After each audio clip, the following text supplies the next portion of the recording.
Every day, something dramatic happens in the Caribbean that affects our lives. We'll give you the details. We'll give you the facts on Caribbean Perspective with Eddie Frederick. Here's Eddie Frederick. So glad you can join us. A new coronavirus variant in South Africa triggered global alarm. This story takes the lead in today's edition of Caribbean Perspective for Monday 29th November 2021. Details when we return. Conveniently located in the Grand Anne Shopping Centre, for over 40 years, Food Fair has provided quality service at affordable prices. Now, grocery shopping is made easier and more convenient from the Food Fair web store. Hey, babe. Listen, I need you to go down to Food Fair to get some groceries. All right, no problem. Right away. Thanks, babe. What are you doing? You're supposed to be going Food Fair to get a grocery, man. I am, but didn't you know you can order your groceries online from the Food Fair web store? Are you serious? Of course. All you have to do is just to log on to www.foodfair.gd with credit card in hand, and with an order of $100 or more, Food Fair Grandans will deliver up to 3 miles away. And you don't even have to worry about your information, you know. Their safety measures are excellent. So hold on. You just order online and Food Fair will deliver to you? Yep. Oh, baby, better hurry up and order, man. I already did. They should be here any minute now. Enjoy easy online shopping anytime from your home or office from the Food Fair web store. Food Fair, where you can fill your baskets without emptying your pockets.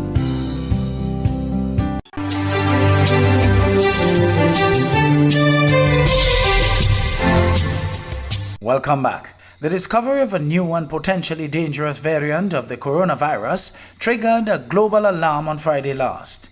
Countries rushed to suspend global travel from a number of countries in southern Africa, and stock markets on both sides of the Atlantic suffered their biggest falls in more than a year. Highly transmissible and potentially resistant to existing vaccines. It's been described by scientists as the worst ever COVID variant. Dubbed B11529, cases have been identified in Botswana, Hong Kong, and South Africa. The British government is already scrambling to respond, putting travel restrictions in place from this Friday. We will be suspending all flights from 6 southern African countries, and we will adding those countries to the travel red list.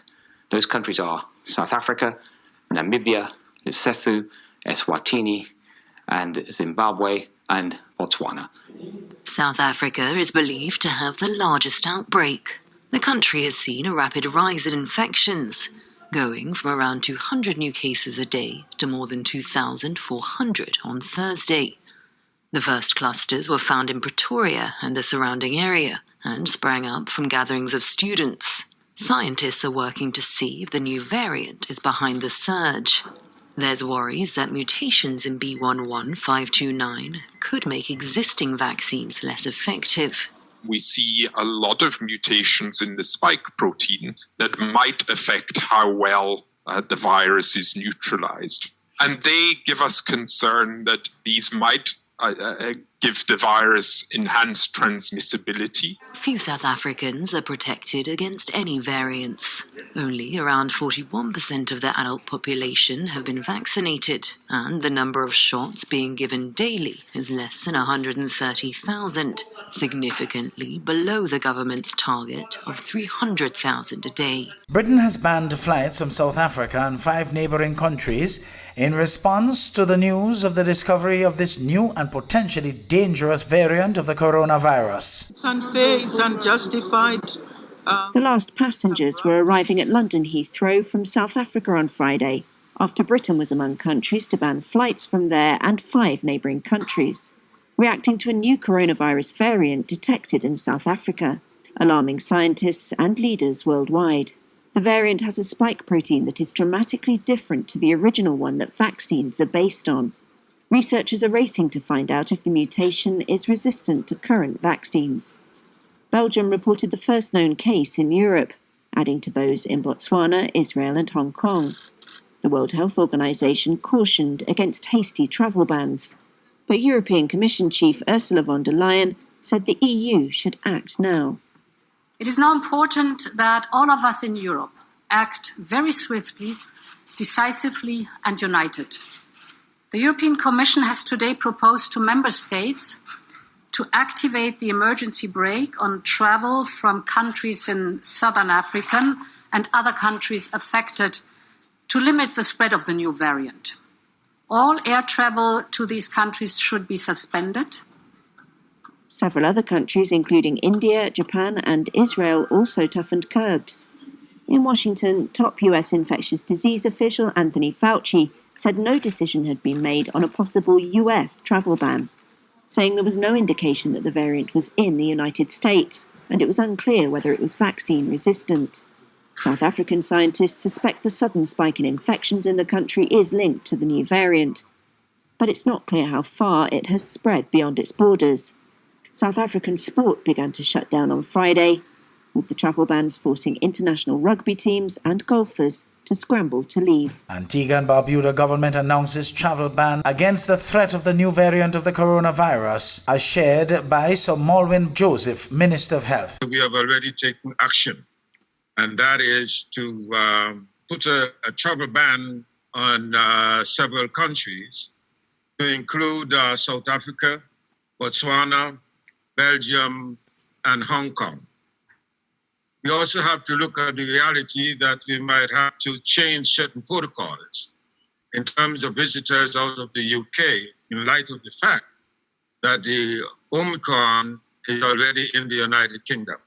So we are going to be reviewing the epidemiological profile of Antigua and Barbuda, and we are also going to be looking at the developments in our source markets, like the United Kingdom, the United States. And we have to appreciate the fact that even though the virus might be found in those source markets, the travel restrictions have been limited to certain countries, and we do not know whether or not that virus is in other countries. So we really have to take the time out to keep a close watch on this development as it is now.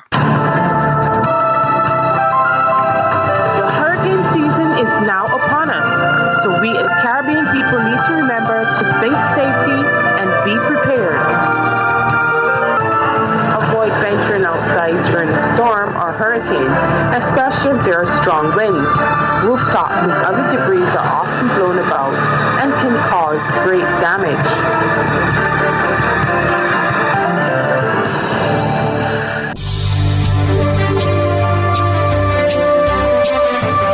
You're listening to Caribbean Perspective with Eddie Frederick.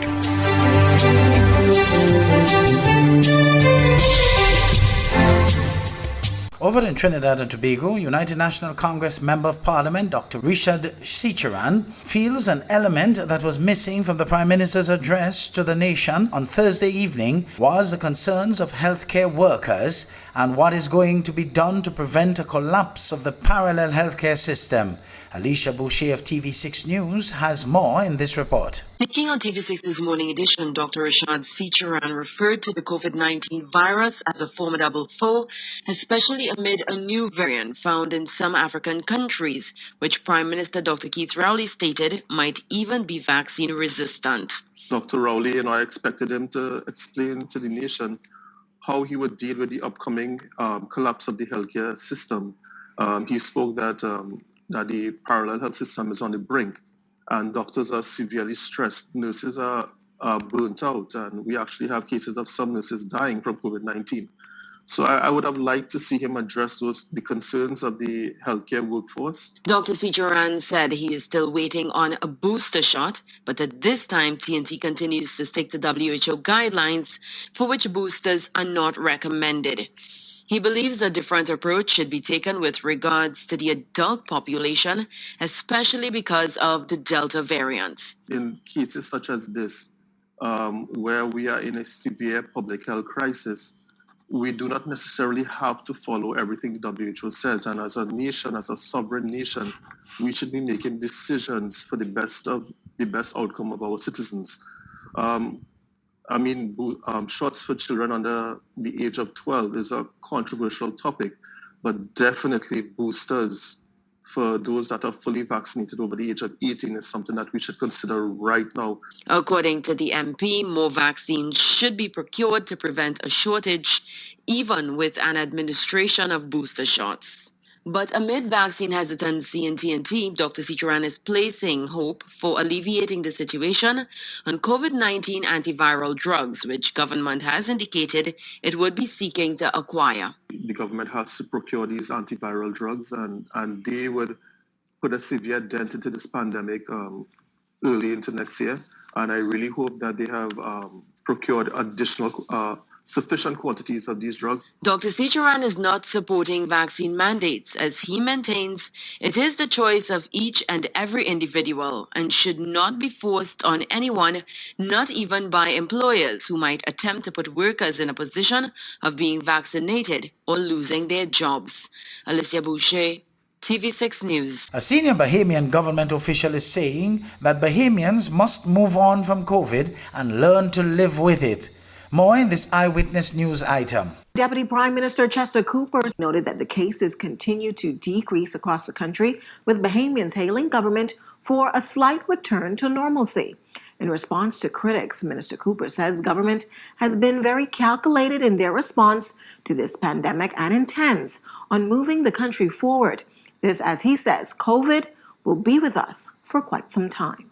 Say that we've been very methodical in terms of making the requirements more relaxed. First of all, we haven't been loose and free in terms of what we are doing. We have followed the science, but we recognize that we have to live with COVID. It hasn't gone away. It's not going away anytime soon, and we can stay cooped up in our houses. We can close our borders. We can close our industries, and we can stay at home and die from hunger. That's a very extreme example, but I say it only to say that we have to move on. Well, the Deputy Prime Minister also defending government's decision to do away with the state of emergency. He says it was in an effort to rebound the economy, but also notes that the rebound is fully dependent on residents and how well they follow the COVID protocols. We promised the Bahamian people that we're going to get out of the state of emergency. We're going to go back to a sense of normalcy. And this is what we're seeking to do. So far, so good. The numbers are down. What we're doing is working. We're expanding free testing. We have some pilot programs running. This is going to continue.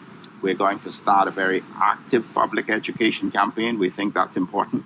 But we believe that the restrictive measures in certain areas should continue.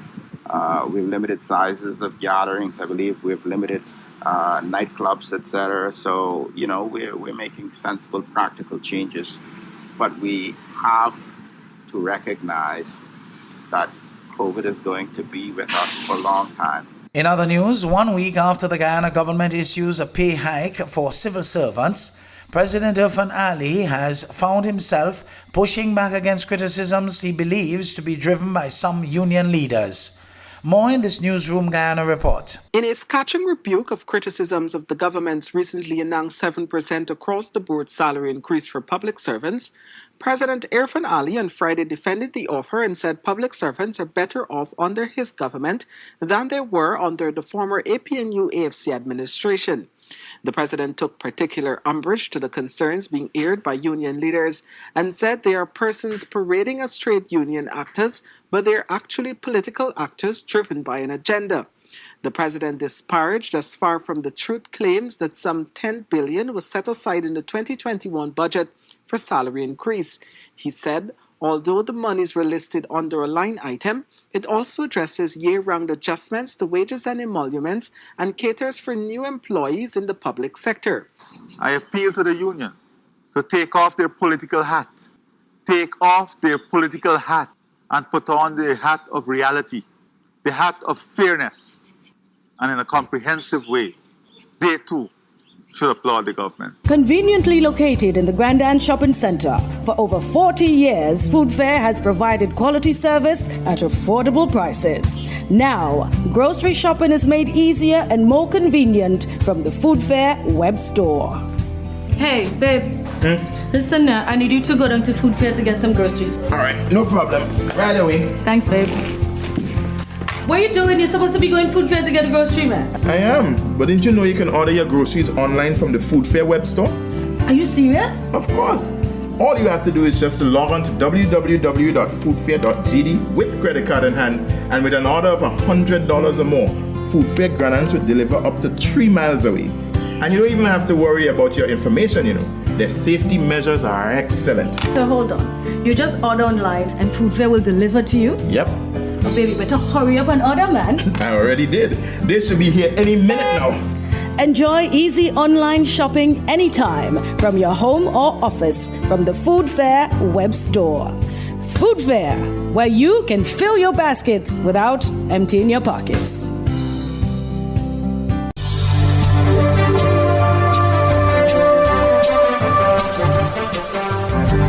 I am Eddie Frederick. This has been Caribbean Perspective, a whole new approach to highlighting developments in the Caribbean.